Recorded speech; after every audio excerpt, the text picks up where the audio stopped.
again. It's here. It just seemed like it's taken forever. One quick note, and then Craig, Paul, let's just go at it with this game. This is a note from Pete Thamel on Kendry Miller, the young man from Mount Enterprise High School. He hurt his knee, and Pete Thamel today, and he's been kind of updating this almost every single day, but Kendry Miller is basically on his thoughts pessimistic, looming over his ability to significantly impact the game. He sprained his right MCL at about 50% just a couple of days ago. And so Kendry Miller, DeMarcado was fantastic against Michigan, and they'll obviously need him full throttle if, in fact, Miller can't give him a little bit of some carries. Well, that's certainly going to hurt TCU. But what TCU's, big thing has always been is it doesn't kind of matter to them. Everything is going to kind of ancillary to it. Even injuries, like they've won games without Quinn Johnston this year. They've won games in a lot of different fashions. They're about just kind of hanging around and annoying the opponent. That's what they do. Or, I think Michigan took them for granted. I don't think Georgia will because Michigan did already. But this is a different animal. They're facing a Georgia team that is the defending national champion, that has not lost many games in the last 3 or 4 years. Going back, they're still in single digits over, I think, maybe a 5-year span. So when you've got a team like that ahead of you, I don't think you can maybe expect a team with that much experience and that much national championship pedigree to take anything for granted. So I think this week is a little different animal, but, you can't count the Horned Frogs out of anything just based on the way they've played all year. Yeah, I'm not counting them out because Zach Evans is hurt. Kendry Miller's hurt. Right. Last year they had Zach Evans. He transferred this offseason. You're like, okay, they got Kendry Miller. They got DeMarcado. How are they going to do? They did just fine. Zach Evans went off and had a fine season at Ole Miss and then, declared for the draft. But, I remember at the time it's like, oh, wow, like they losing Gary Patterson. They're losing Zach Evans. What's this team going to be? And it's just amazing all they've been through over the last year to get to where they are tonight. It really is fascinating. And if they're able to cap it off, and even if they're not, this is going to be a story that's told for a long time in Fort Worth at the very least. But, that story on the surface, I just hate this for Kendry Miller. Yep. Like, forget TCU's, weaknesses as a result of this or the advantages that Georgia has perhaps because Kendry Miller's hurt. I just hate that for him because he's had an incredible season. A terrific season. And to get all the way here and then to get dinged up and possibly not be able to play in the national freaking championship game, that sucks, man. That's awful, and I hate that if that's in fact how it turns out. Could he potentially play tonight? Yeah, absolutely. There's definitely some mind games going on, but I don't suspect that he'll get a lot of action just based on the wording and the fact that, as you mentioned, a couple of days ago he's at around 50%. That doesn't bode really well for him tonight. So yeah, on the surface, I hate that for him. I do think that impacts TCU. You're already looking at a Georgia team that does not give up a lot of rushing yards to begin with. They are stingy on defense against the run. So you're going to have your work cut out for you anyways. And yeah, DeMarcado looked fantastic, last week and throughout the season. But you'd love to have your full array of weapons. You want to throw everything you can, and Kendry Miller's been a huge part of what you've done. So that's definitely a bummer if he's not able to go tonight for him as a person and player, but for the Frogs as well. Garrett Ross, take a picture of yourself on camera. This is Garrett wearing his throwback jersey of LaDainian Tomlinson, the former University High, and also, of course, TCU record-breaking running back and he's a Hall of Famer. There we are. There's not a lot of light right there. We like to keep Garrett in the dark. He's got the TCU jersey on today. Emery's wearing Georgia colors. Jack's wearing Georgia colors. Bennett jersey. Yeah. Jack's actually, I don't know, was that green? Jack's wearing green. And then also Jacob, just neutral. That's what I'm wearing. Paul is wearing Kansas State after Jerome Tang's win on Saturday night. It's very blue. It's not. Craig's, I don't know. That's just kind of neutral, a little bit closer to TCU, if anything else. But bottom line is, it's tonight. It's the championship game. Speaking of which, both coaches, Kirby Smart and also Sonny Dykes, just like the Super Bowl, the way this is set up, they have the media day. They have coaches' pressers. They have everybody's available. Kirby Smart on trying to, at Georgia, maintain a level of excellence and not just be pretty good and then back down. They're trying to be what Alabama has been for the last 10 or 12 years. A lot of hard work, standard, belief in the culture within it. It doesn't start when the season starts. It starts Tuesday when the season ends.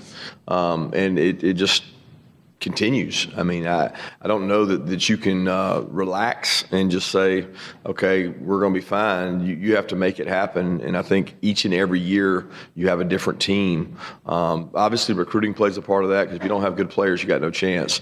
But a big part of that is the organization that I've been given the ability to hire at the University of Georgia. They are second to none at my administration of supporting us, bringing in analysts, bringing in coaches, having nice facilities. I mean, you need those things to be successful and sustain. But at the end of the day, you better have buy-in with your players. And I think the older I've gotten, the more I acknowledge the relationship with the player matters much more than maybe the play you call, than maybe the practice habit you create or anything else. It's will those players play hard for each other, and do they believe in their coaching staff, that their coaching staff cares for them, and that allows you to sustain. That's Kirby Smart of Georgia. Here's a note from Nick Baumgartner. He's a college football and NFL writer. It's a note about the other one. There you go. Halloween 1997, first time that Kirby Smart saw the air raid. He was on the field playing for Georgia against Kentucky as a safety. He picked off 2 passes that night. Sonny Dykes was Mike Leach's GA that day.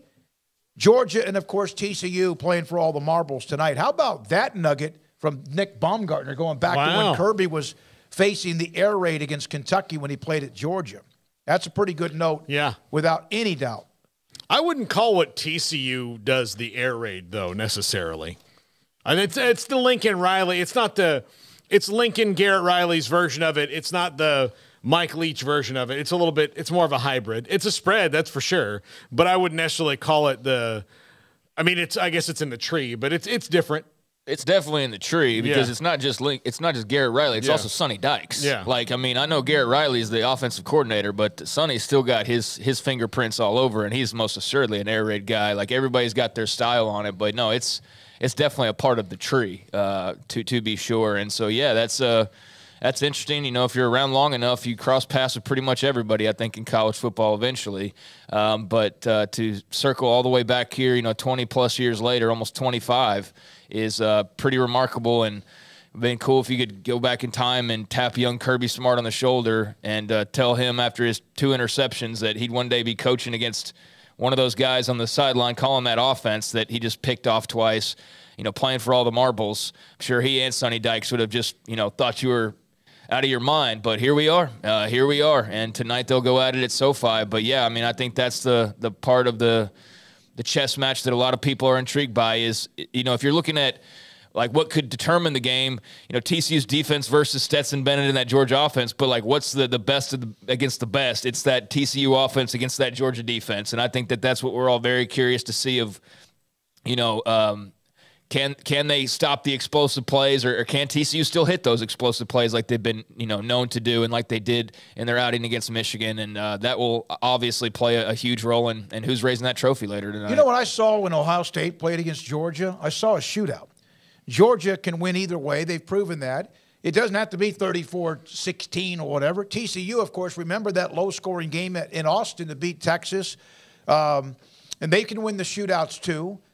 But what I saw was C.J. Stroud being pretty damn comfortable throwing the ball against Georgia. Every guy's running free. And then, of course, when he couldn't, I saw C.J. Stroud running for a lot of yards, which is not really something that's in his DNA, which it is in Max Duggan's DNA. Yeah, I do think that C.J. Stroud got mad about hearing the scouting report about him that he couldn't run. It's just that, when you have, wide receivers that, like, pop up like the mushrooms in Mario. It's just all over the place. It's coming and coming and coming. You don't really need to run that much. You know, the guys are going to be open because they're so good. So I think that was part of it, but also Duggan's a better or more accomplished runner for sure than C.J. Stroud, and that's very much part of the game. As a matter of fact, I would be hard-pressed to guess what gets TCU out of trouble more than Max Duggan scrambling, especially late in the year. That's kind of been their thing when they've been kind of up against it. Max Duggan makes a couple big scrambles, and guess what happens? Yep. Everything turns around for TCU. Yeah, I mean, his legs are a weapon, and, if Kendry Miller does not go tonight, then, DeMarcado obviously will have a lot on his shoulders, but either way, if you're Georgia's defense, you're definitely planning for him to get out there and use his legs a little bit. I mean, if he doesn't, that would be going against everything that's made them who they are up until this point in time. I mean, the Heisman clips aren't him throwing dimes necessarily. I mean, maybe there's a few clips here and there of, Quentin Johnston running loose, but after catching one of his passes, but for the most part, it's him, dipping his shoulder and hitting a guy or, just taking off running and picking up a huge first down like he did against, Baylor in that game, a crucial first down run that, basically saved their season. And, it's a really great story. I mean, this TCU run as a whole, and Georgia's is too. It's just not surprising. I saw a little clip of Stetson Bennett talking about, basically trying to act like, they didn't listen to the haters, and here they are. It's like, who was hating on Georgia? Like, seriously, dude. Like, please write me the list of people who are hating on Georgia, or better yet, who didn't believe in Georgia. I don't think that list exists. I don't think that person exists, especially if you rule out trolls. So, I know they've got to have that chip on their shoulder and manufacture that when it's not really there to give them that edge. But Max Duggan truly has played with that authentically all year long, and TCU has as well. And so I do think that they're coming from a bit of a different angle, and he's, the poster boy for it. I mean, other guys are just as good of representatives, like a Travius Hodges-Tomlinson. He's too small. He's not going to be able to play. Here he is, Thorpe Award winner, starting corner. He's going to have a huge role tonight. And you can go down the line. But, Max Duggan's been sensational with his feet. And, if you're Georgia, you're going to have to make him feel it when you get the opportunity. And when you can, if you can, without obviously, drawing any major penalties as a result, because you do have to be careful hitting the QBs these days. Sean on a super chat.